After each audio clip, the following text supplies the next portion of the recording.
માતાજી મિત્રો, આવતા સમયમાં જ નોરતા માના ચાલુ થઈ રહ્યા છે, તો આપણે બધા ભક્તજનો એની રાહ પણ જોઈ રહ્યા છે. એમાં એક અનેરો ઉત્સવ પણ આપણે માણશું. અને બીજું એક છે કે માણસો અહીંથી અથવા ગમે ત્યાંથી ગુજરાતમાંથી કે બહારથી પગપાળા આશાપુરાના મંદિરે જાય છે, જે કચ્છમાં આવેલું છે. અહીંયા ઘણા માણસો જાય છે હાલીને. એવી જ અમારા ખંભાળિયાના એક મોટા અગ્રણીશ્રી છે અને છત્રી સમાજના મોટા વ્યક્તિ છે. એ અહીંથી ખંભાળિયાથી દર વર્ષે પગપાળા જાય છે અને અમે આજે સ્પેશિયલ એની મુલાકાત લેવા આવ્યા છે. અમે એનું નામ પણ નહીં દેશું. અમે એને કાંઈ પણ કાર્ય શું કરે છે, કેવી રીતે જાય છે, એના જ મોઢે અમે સાંભળવા આજે અમે અહીંયા આવ્યા છીએ. અમારો બ્લોગ બનાવવા આવ્યા છીએ, તો આજે અમે તેની મુલાકાત લેશું અને બીજો પરિચય રાણસીભાઈ આપશે. તો એ વ્યક્તિ એવા જે મહાન છે જેને માતાજી આશીર્વાદ આપ્યા છે. આ ઉંમરે હાલીને જાય છે અહીંથી બહુ લોંગ ડિસ્ટન્સ છે. એ બધું તમને એ કહેશે. આપણે તમને મુલાકાત કરાવી એમની, તો ચાલો આપણે એમને જ મળીએ. આપણે તમને જ પૂછીએ.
જય માતાજી મિત્રો, તો આ અમારા ગામના જે ગીલાસી દેવુભાઈ જાડેજા જે છેલ્લા 30 વર્ષથી હાલીને જાય છે માતાના મઢે, તો આપણે એના વિશે બધું જણાવશે.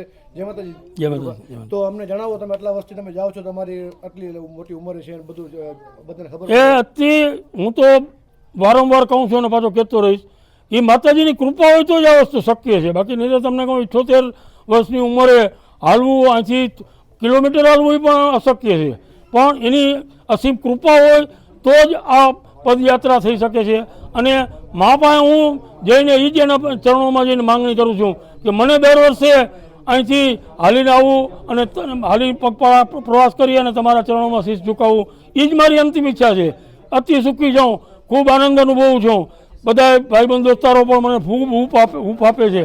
એમાંય ખાસ કરીને દેવુભાઈ ગઢવી છે, મિતેશભાઈ છે, પછી નામી નાના કારુભાઈ જે પધાર્યા છે, એમ નાના મોટા દરેક મારા કુટુંબમાં મારી જ્ઞાતિના, ઇતર જ્ઞાતિના એ બધા ભાઈઓ મને ઉપદેવા માટે, આ પદયાત્રાનું પ્રસ્થાન કરવા માટે અત્યારે ઉપસ્થિત છે. એવાનો પણ હું ખૂબ ખૂબ આભાર માનું છું.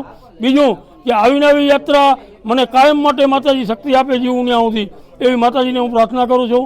બધાને પણ શક્તિ આપે, બધાનું સારું સ્વાસ્થ્ય જળવાઈ રહીએ, એ પણ માતાજીને હું પ્રાર્થના કરું છું. અહીંથી કેટલા કિલોમીટર થાય છે? તમે કેટલા દિવસે? 450. અહીંથી 450 કિલોમીટરનું અંતર છે માતાના મઢનું. એ હું 95ની સાલમાં પણ 6 થી 7 દિવસની અંદર પૂરું કરતો, અને અત્યારે પણ 29મા વર્ષે મેં 6 થી 7 દિવસમાં પૂરું કર્યું હતું. અને હજી પણ મારે આજની 30મા વર્ષે પણ મારી એ જ ઈચ્છા છે અને માતાજી ઈચ્છા મારી પૂરી કરશે એવી મારી ગણતરી છે. અને તમારા ગ્રુપમાં કેટલા મેમ્બર તમે દર વર્ષે જાઓ? મારી ગ્રુપમાં 4 થી 5 મેમ્બરો હોય છે. 2, 5, 10 વર્ષ મારી સાથે કન્ટિન્યુઅસ હોય, વળી પાછા બદલાતા રહીએ. અત્યાર સુધીમાં મારી સાથે આવવામાં 60 થી 70 પદયાત્રીઓ બદલાઈ ગયા છે. ધીરે. એનું કારણ છે કે બધાએ પછી બધાની સ્ટેમિના એટલી રહેતી નથી, તો મારી સાથે દર 2-5 વર્ષે મારી સાથે પદયાત્રા સંઘની અંદર જોડાતા રહીએ છીએ. અને દર વખતે વધુમાં વધુ રીતે આ રીતે મારી સાથે જોડાય એવી માતાજીને હું અપીલ કરું છું. જય માતાજી. જય માતાજી. માતાજી તમને શક્તિ આપે હાલવાની, અને તમારું જે પ્રણ છે ચાલુ છે કન્ટિન્યુ. પ્રાર્થના માતાજી પાસે દુઆ મળે તમારા પ્રતિ. જય માતાજી. મિત્રો, તો દેવભાઈ જે રજપૂત ને ચારણોનો જે સંબંધ તમે લોકો જાળવી રાખ્યો છે અને તમારા ખાસ મિત્ર તમે થોડુંક ગિરભાઈ વિશે જણાવો અમને. ગિરિરાજસિંહ જાડેજા જે બાજુના જે વિશ્વોત્રી ગામ છે અને અહીંયા જે દેવભૂમિ દ્વારકા કહીએ એમાં ચારણો અને ગઢવીની વાત કરીએ તો એ તો આદિકાળના સંબંધો છે, પણ અહીંયા જે આપણા સંબંધો છે એક કુટુંબ જેવા, એક ભાઈઓ જેવા અને એક પરિવારમાં જે સુખ દુઃખની ભાવનાથી કાયમી જે ભેગું રહેવાનું આવે એ વર્ષોથી એકબીજાના જે પ્રસંગોમાં કોઈ પણ સુખ દુઃખને પ્રસંગોમાં હાજરી દેવી, એમાં ભાગીદારી કરવી, એટલે એ શબ્દો તે આપણે એને વર્ણવી ન શકીએ. એ આદિકાળથી જે આપણો હાયલો આવે છે એ નિરંતર જ છે. બીજી વસ્તુ કરીએ તો સતત 30મા વર્ષે 78 વર્ષની આયુષ્યે પોતે જ્યારે માતાજી આશાપુરા દેશદેવીના દર્શન કરવા માટે ચાલીને જતા હોય અને માત્ર ગઢવી માટે કે રાજપૂત માટે નહીં પણ સમગ્ર વિશ્વ કલ્યાણની ભાવનાથી દરેક 18 વર્ણના જ્ઞાતિઓનું ભલું થાય, એમના સુખ સમૃદ્ધિમાં વધારો થાય એવી કામના સાથે જ્યારે પોતે સતત 30 વર્ષથી ચાલતા હોય અને 30 વર્ષમાં એમના સાથે કેટલા બધા લોકો જે પદયાત્રીઓ હતા તે બદલાતા જતા હોય પણ પોતે નિરંતર રાખી છે. આ વખતે સૌથી મોટી વાત કરીએ તો એક 30 વર્ષનો યુવાન ને એક 78 વર્ષનો યુવાન બે સાથે જ યાત્રા કરવા જાય છે, તો આનાથી રોડું અને કે આમ કંઈ વધાવવા જેવું એક પ્રસંગ ન કહેવાય. અને માતાજી પાસે આપણે પ્રાર્થના કરીએ કે ગિરુબાને એકદમ નિરોગી તંદુરસ્તી આપે અને એમનું જે જીવન છે એ મંગલમય રહે અને જે મંગલમય પ્રાર્થના માટે તેઓ જાય છે એના માટે આપણે માતાજીને પ્રાર્થના કરીએ કે આવનારા દિવસોમાં આપણા માટે એ જે ચાલીને આશીર્વાદ લેવા જાય છે એ માતાજી એમને ફરીને પાછા આવી રીતના 6.5 દિવસની જે પોતાની યાત્રા છે પૂરી કરે એવી શુભેચ્છા અને અભિનંદન પાઠવીએ. બોલો આશાપુરા માતા કી જય.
ગિરિરાજસિંહ દેવુભાઈ જાડેજા જે હાલીને જાય છે જેમાંથી આવી રહ્યા છે હવે માતાજીને ખૂબ શક્તિ આપે, ખૂબ પ્રાર્થના ને કાંઈ નિરોગી રહે ને બિંદાસ એમને પહોંચી જાય એવી માતાજી પાસે પ્રાર્થના કરી, માં સોનબાઈને પ્રાર્થના કરી એવી. તો અહીંયા અમે લોક સમાપ્ત કરતો ને ગિરિરાજસિંહ દેવુભાઈ અહીંથી અમે જય માતાજી કરશું આપણે અહીંથી. તો આવે છે 78 વર્ષની ઉંમરે જાય છે, જુવાનીઓને આમ લજાવે એવી વાત છે. આમ ભાઈ આ ગઈધુડીઓ આવે છે, તમે જોઈ શકો છો એને. માતા કી જય.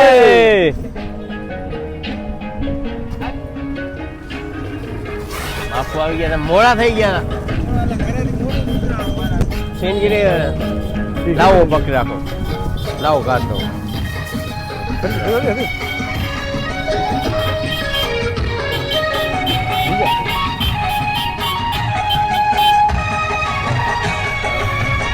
જય માતાજી જય માતાજી. હાલો અદા હવે તમે ગાડી હાલો ભેગા ટેસ્ટને તો મિત્રો આ વ્લોગને શેર કરજો કે 78 વર્ષનું ગઈઢુડિયો હાલીને જાય છે અને માતાજી ખૂબ શક્તિ આપે. બધાએ દુઆ કરજો અને અહીંયાનો વ્લોગ અને સમાપ્તિ કરશું.